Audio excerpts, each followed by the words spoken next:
أمه وأبيه وصاحبته وبنيه. وقال النبي صلى الله عليه وسلم لا تزول قدم ابن آدم يوم القيامة إلى آخره، اور كما قال النبي صلی اللہ علیہ وسلم. ایک شعر میں بولتا ہوں علامہ اقبال کے کہ منزل سے آگے بڑھ کر منزل تلاش کر، مل جائے تو اس کو دریا تو سمندر تلاش کر، ہر شیشہ ٹوٹ جاتا ہے پتھر کی چوٹ سے، پتھر ہی ٹوٹ جائے وہ شیشہ تلاش کر. یقیناً یہ شعر علامہ اقبال نے کہا ہے، ہم تک پہنچایا ہے، اور روزے روشن کی طرح یہ شعر ہم تک پہنچ رہا، کچھ میسیج دے رہا ہے. مفتی نہاد صاحب کا یہ آرڈر نہیں، یہ حکم ہے کہ مفتی صاحب صرف 10 منٹ بولیے گا، ورنہ پھر مائک میں کبھی بیٹھے نہیں دیں گے. تو بھائی ہم تو بدایت صاحب لینے کے بار بار کہیں چلے جائیں، ہم تو چھوٹے موٹے آدمی ہیں. دیکھیے بھائی تھوڑا سا ٹائم لوں گا میں، اگر زیادہ ٹائم ہو جائے مجھ سے معاف کیجیے گا، ماریے گا مت. میرے بھائی ہم مسلمان ہیں، کیا ہے؟ کیا ہے؟ میرے ساتھ بولیے گا، ہم بھی بولیں گے بھائی، ہم تو چلے جائیں گے پھر. ہم کیا ہے؟ مسلمان ہیں. ہم پڑھتے ہیں کیا؟ قرآن. کیا پڑھتے ہیں؟ قرآن. ہم ہیں، بولے نا بھائی، ہم ہیں. مکرا کے لوگ کنجوس ہے کیا بھائی؟ یا فتح پور کے لوگ کنجوس ہے؟ زور سے بولیے بھائی. مہوا کے لوگ کنجوس نہیں بھائی، اللہ کا شکر ہے. مہوا کے لوگ بہت دل والے ہیں. یہاں اسٹیج میں 2-3 دن لوگ مہوا کے لوگ بیٹھے، اور ڈر نہیں ہم کو صرف بولنے میں. دیکھیے بھائی، ہم ہیں مسلمان، پڑھتے ہیں قرآن، اور رات تاک پہ رکھتے بھی ہیں قرآن. نہیں پڑھتے ہیں قرآن، مجھے معلوم ہے. رمضان آئے گا نا، گھر کی جو بوڑھی ماں وہی نکالے گی قرآن، چشمہ پہنے گی، اور گھر کے کھڑکی کے پاس جا کے قرآن پڑھے گی، اور بیٹی جا کے سیریل دیکھے گی. بیٹا کو فیس بک اور اسٹیٹس چلانے سے موقع ہی کہاں ملتا ہے. میرے بھائی قرآن کریم ایسی کتاب ہے نا، پوری کتاب کے اندر اللہ تبارک و تعالیٰ نے 3 احکام کو مضبوطی کے ساتھ بیان کیا ہے. پہلا ہے توحید، یعنی اللہ ایک ہے. کتنے ہیں؟ اللہ ایک ہے. دوسرے رسالت، یعنی نبی صلی اللہ علیہ وسلم ہمارے رسول ہیں. کیا ہے؟ رسول ہے. اور ایک حصہ ہے قیامت، یعنی قیامت قائم ہوگی، آئے گی. ہمارا عقیدہ ہے موت آئے گی، مریں گے، قیامت قائم. قیامت قائم. اور مرنا ہے کہ نہیں ہے؟ ڈرتے ہیں؟ ڈریے گا پھر بھی موت آئے گی. سنیے، قیامت ہم لوگوں کا عقیدہ ہے کہ موت آئے گی، ہمیں مرنا ہے، اس سے پہلے تیاری کرنی ہے. میرے بھائی مشرکین مکہ وہ لوگ قیامت کا انکار کرتے تھے. نبی اکرم صلی اللہ علیہ وسلم لوگوں کے پاس چل چل کے رات کے اندھیرے میں، دن کے اجالے میں، اور چاہے صبح ہو، شام ہو، دوپہر ہو، کڑاکے کی ٹھنڈی میں اور تیز دھوپ میں بھی نبی کریم صلی اللہ علیہ وسلم مکہ کے ایک ایک لوگوں کے پاس جا کے پیغام پہنچاتے تھے کہ قیامت قائم ہوگی، لوگوں موت سے ڈرو، اللہ پہ یقین کرو. لیکن وہ لوگ کیا کہتے تھے معلوم؟ وہ کہتے تھے کہ یہ بات کچھ نہیں ہے، من گڑت بات ہے، قیامت کے بعد کچھ نہیں ہو سکتی. جھوٹے ہو، مکار ہو، نعوذ باللہ من ذالک. نبی اکرم صلی اللہ علیہ وسلم کے اوپر بدتمیزی والے کلمات کہنے لگے. آج وہ نوجوان کے اوپر میں کہوں گا، میں آگے باتیں رکھوں گا، ٹائم کم ہے. میرے بھائی اس وقت نبی کریم صلی اللہ علیہ وسلم یہ بات کہتے تھے، لوگوں ایک اللہ پہ یقین کرو، مجھ کو نبی مانو، قیامت پہ یقین کرو، موت آئے گی، قیامت قائم ہوگی. لیکن وہ لوگ نبی اکرم صلی اللہ علیہ وسلم کی باتوں کو چھپلایا کرتے تھے. میرے بھائی آج ہمارا یقین ہے کہ قیامت قائم ہوگی، لیکن ہم اس کی تیاری بہت سارے کرتے ہیں نا، کرتے ہیں نا تیاری. کیوں نہیں بولے مکرا والے بھائی؟ نہیں کرتے ہیں. کئی حاصل اللہ ہوتے ہیں، ایسے کا مطلب کہا کرتے ہیں. میں کہتا ہوں نہیں کرتے ہیں، نہیں کرتے ہیں. میں حدیث کے حوالے سے بولتا ہوں کہ جو حدیث پڑھی ہے، حدیث تھا قیامت قائم ہوگی نا. قیامت کے دن بندہ خدا جو دھرتی کے اندر انسان آیا، ہر انسان سے 5 سوال کیا جائے گا. کتنا؟ 5 سوال کرے گا. چاہے کوئی بھی انسان ہو، حافظ ہو، قاری ہو، عالم ہو، مفتی ہو، ڈاکٹر ہو، جاہل ہو، ایم پی ہو، ایم ایل اے ہو، بدایت ہو، کوئی بھی ہو، قیامت کے دن جب تک 5 سوال کا جواب نہیں دے گا، اس کے قدم اپنے جگہ سے ہل نہیں سکتا. ان عمرہ فیما افنا، کہ پہلا سوال ہوگا، اے بھائیوا کیا کر دیا؟ کہ عمر کو کہاں ختم کیا؟ کیا کہے گا؟ अन उम्रिही फीमा अफना, कि ए नौजवान, ए इंसान, हमने तुमको बचपन से लेकर जवानी, अधेड़ उम्र से लेकर बुढ़ापे तक मौत दी, उतनी उम्र के अंदर तुमने क्या किया? अन उम्रिही बोलेगा, अन उम्रिही, अरे हदीस से बोलेगा सवाब भी मिलेगा, हदीस कुरान पढ़िएगा तो सवाब मिलेगा, अल्लाह सवाब देगा। अन उम्रिही बोलिए, अन उम्रिही फीमा अफना, इंसान से सवाल करेगा, इंसान तुमने अपने उम्र को कहां पे खत्म किया?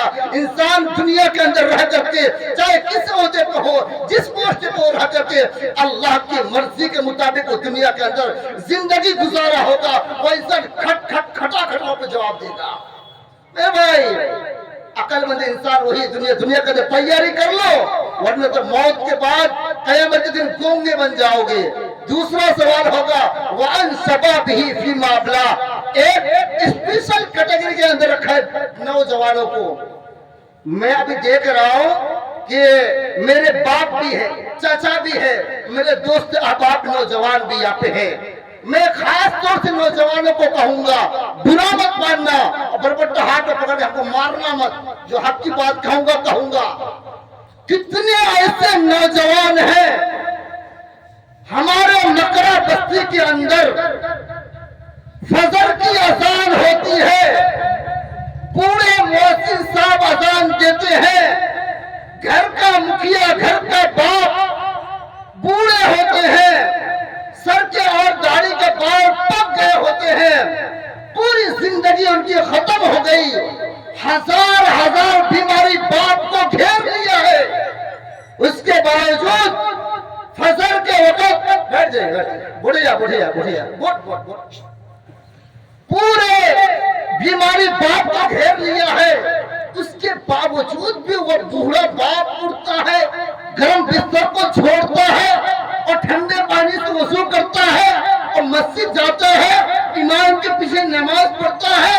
फजर की नमाज को देखो, मकरा की मस्जिद में, फतेहपुर के मस्जिद में, बरबट्टा की मस्जिद में, टेला की मस्जिद में, सब मस्जिदों में जाके देखिए, फजर की नमाज में सिर्फ और सिर्फ आपको बूढ़े नजर आएंगे। गलत बोल रहा हूं क्या? माफ कीजिएगा अगर बोलता हूं तो, कसम खुदा की मुझसे कांटेक्ट कीजिएगा। मस्जिद में जाके देखिए, और ठंडक में तो बुरा हाल है। क्या बाप को ठंडी लगती है, बेटा ठंडी लगती है क्या? मुफ्ती साहब माफ कीजिएगा, टाइम को बेसी लोग माफ कीजिए, बारिश मत। देखिए मस्जिद के अंदर जाके देखो, बूढ़े बाप छुटाता हुआ जाता है, फजर की नमाज पढ़ता है, और बाप बेटा रात में 12 बजे फेसबुक चलाएगा, इंस्टाग्राम चलाएगा, तो फजर में कहां से उठेगा? खाक। और जब अल्लाह का शुक्र है, अल्लाह का करोड़ शुक्र है हमारे इस इलाके के अंदर, सीमांचल के अंदर अल्लाह का लाख करोड़ है कि तबलीगी लैंड, जो लोग दावत तबलीग इज्तिमा जाते हैं, 3 दिन चिल्ला जाते हैं, उनका बहुत बहुत शुक्रिया है। फ्री ऑफ कॉस्ट में, फ्री ऑफ कॉस्ट, कोई पैसा लेते हैं, एक चाय के लिए भी उनको नहीं पूछा जाता है, लेकिन फजर के नमाज पर बैठते हैं, मशवरा करते हैं, आज नमाज पढ़ने कौन नहीं आया?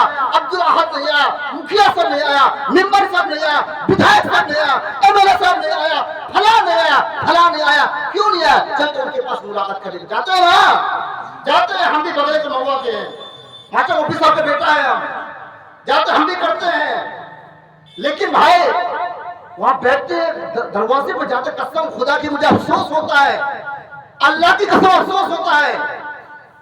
नमाज पढ़ के बूढ़ा बाप जाते हैं दरवाजे पर, डरते हैं, उठो, ए बेटा उठो, बाहर जमात वाले आए हैं, यहाँ से चले हुई है, हर दिन घंटा घोर दिखा होता है ना, यही होता है भाई, कुछ मिलोग नहीं है, हर दिन हम की। अरे तुम्हारे घर पे आया भाई, तुमको दावत देने के लिए आया है, उसके दिल में डर है भाई, तुम्हारी मोहब्बत करता है, बगल में अगर हिंदू का घर है, उसके घर में नहीं जाएगा, उसके घर को पार करके तुम मुसलमान हो, इसलिए तुमसे मिलने के लिए आया है। गैरत नहीं आती नौजवान, मर जाओ डूब करके, तुम्हारा बाप आया, तुम्हारा चचा आया तुमको दावत देने के लिए, और तुम कहते हो घूरे मोहल्ले की वसूल, शर्म नहीं आती क्या? तुम्हारे पास पैसा मांगने के लिए आता है क्या? हाँ? अरे तुमको गैरत आनी चाहिए, तुमको उठ के कहना चाहिए कि चाचा बड़े को चाहर पी ले, नहीं पिएगा। उनका रूल है, जो जमात को जाते हैं दोस्तों को दावत देंगे, उनका रूल है, नहीं पढ़ेंगे नमाज। आपके घर में चाय स्टार नहीं पिएंगे, बाद में पिला दीजिएगा, लेकिन आपको दावत देने के लिए गए हैं, आप उनकी बात को भी नहीं सुनते हो। अरे उनकी बात सुनो मेरे भाई, अपने फायदे के नहीं कि तुम्हारे फायदे के लिए आया है। मौत से डर है नौजवानों तो मौत की तैयारी करो, वरना तो वो भी जाएगा जो हुसैन भी बाइक चला के गया था और एक्सीडेंट होकर मरा था, तुम भी मरोगे। ये जरूरी नहीं है कि बुरा होगे तब मरोगे। अगर तुम चालाक हो ना, तुम अगर अक्लमंद हो ना, तुम अगर होशियार हो ना, तुम नमाज पढ़ोगे। बेवकूफ होगे तो नमाज नहीं पढ़ोगे। पूछना को मौलवी साहब से, बताएगा कि महुआ का मौलवी साहब ऐसे बोल रहे थे। अगर अक्लमंद होगे ना, मैं कहता हूं हर इंसान अपने वक्त में बिजी होता है, क्या होता है, और आज के डेट में सक्सेस इंसान मैं उसी को मानता हूं जो अपने टाइम पे बिजी रहता है। विधायक जी मौजूद है, पूछ लीजिएगा। सक्सेस इंसान वही है जो अपने टाइम पे बिजी रहे, जो खाली रहे वो बिजी नहीं, वो निकम्मा है। विधायक जी को टाइम नहीं है अभी, यहाँ से बहुत जगह जाएंगे, आप लोग मोहब्बत की वजह से यहाँ पे आए हैं, आके बैठे भी हैं, इनके जहन में बहुत जगह जाना है। ऐसे लोगों को सक्सेस कहा जाता है। मेरे भाई आप कहाँ जा रहे हो, आप नौजवान हो यार, पढ़ो नमाज यार। अगर नौजवान जिस मस्जिद में, अगर अपने मोहल्ले की मस्जिद में नौजवान अगर नमाज फिर चले जाए, उस बस्ती के अंदर देखने अनवार और रहमत की बरसात खटा छा जाती है। मेरे भाई नौजवानों आगे बढ़ो, तुझे से अल्लाह सब काम लेगा। मैं अपने बारे में बताता हूँ, अभी जब मुफ्ती साहब बताए, अल्लाह का शुक्र है गवर्नमेंट जॉब में आ गया हूँ। बचपन से लेकर यहाँ तक मैं मदरसा में पढ़ा हूँ, मेहनत किया। आज मैं सरकारी स्कूल में पढ़ाता हूँ, मैं हाई स्कूल बिलवा में, लेकिन फिर भी मैं तारीफ नहीं कर रहा हूँ, मैं रियल स्टोरी बता रहा हूँ। अभी बैक वक्त 2 मस्जिद का काम लेकर आगे बढ़ा हूँ। बैक वक्त मेरे गांव में एक वक्ती मस्जिद है, उसके अंदर टाइल लगाने की बात चल रही है और अंदर काम भी चल रहा है। जो जामे मस्जिद है उसके अंदर ग्रिल का काम चल रहा है, कर रहे हैं तो काम करवा रहा हूँ। भाई क्यों खाली रहते हो, तुम क्या सोचते हो ये आज कौन दिन है, अठवार, ये तो घूम के आ गया क्या, जो चला गया। इस अठवार के अंदर जो अपने काम को बिजी कर ले, काम को मशगूल रह करके अपने काम को आगे बढ़ा दे, कामयाब इंसान वही है, सक्सेस वही है जो अगर बैठ के अगर इंस्टाग्राम चला गया, सबसे निकम्मा वही है। मेरे भाई मेरे माँ बहनों, पर्दे में रहते हो ना, मैं बेसी आप लोग से नहीं कहूंगा, अगर मेरी बात सुनते हैं ना तो नमाज तो पढ़िएगा, नमाज पढ़िएगा। दिन में 5 रकात नमाज, 5 टाइम की नमाज फर्ज है। 50 टाइम का नहीं पहले फर्ज हुआ था, अभी 5 टाइम। कितने टाइम नमाज फर्ज है, कितना 5 है बच्चा। 5 टाइम का नमाज फर्ज है, लेकिन नौजवान में से पूछेगा पता नहीं कुंडा टाइम फराज, कुंडा सुन्नत। अरे भाई नमाज तो भाव हो गया है, या आपका दस्त नहीं रुक रहा है, आपके हाथ में अगर जख्म हो गया है, उस टाइम में भी आपके ऊपर नमाज माफ नहीं है। मौलवी साहब वो हाथ घाम गई है, हाथन कटा गई है, हमें जाते लोग बहाना करता, हाथन कटा गई है नमाज करने पर हूँ। अरे भाई हाथन कटा गई तो तय्यम कहे ना, वजू कर मत पूछे ना, वो वजूला हन जा। तो अगर आपका हाथ कट गया है, अगर घाव से अगर थोड़ा फुंसी अगर निकलता है, पीप निकलता है, खून निकलता है, तो आप नमाज से पहले वजू कीजिए और कपड़े से उसको पोंछ लीजिए और पोंछने के बाद पट्टी से बांध लीजिए। बांधने के बाद अपने नमाज शुरू कर दीजिए। अगर नमाज पढ़ते पढ़ते आपका खून गड्ढा के गिर भी गया तो आपका नमाज हो जाएगा। उसके बाद फिर अगर दूसरे टाइम की नमाज पढ़िएगा, फिर वजू कीजिएगा। इतनी छूट मिली है, उसके बावजूद भी हम लोग पढ़ते हुए टाइम ही नहीं मिला, टाइम नहीं मिलता है। पढ़ना लोग को चाहता ही नहीं है। बाप बुरा बाप को भेज दे मस्जिद, अब बेटा मस्जिद इंस्टाग्राम बैठ करके फेसबुक हेलो हाय है, नालायक बदतमीज सब कहेगा, नमाज पढ़ेगा नहीं हेलो हाय करेगा, बाप को क्या भेज देगा मस्जिद। वाकई दावा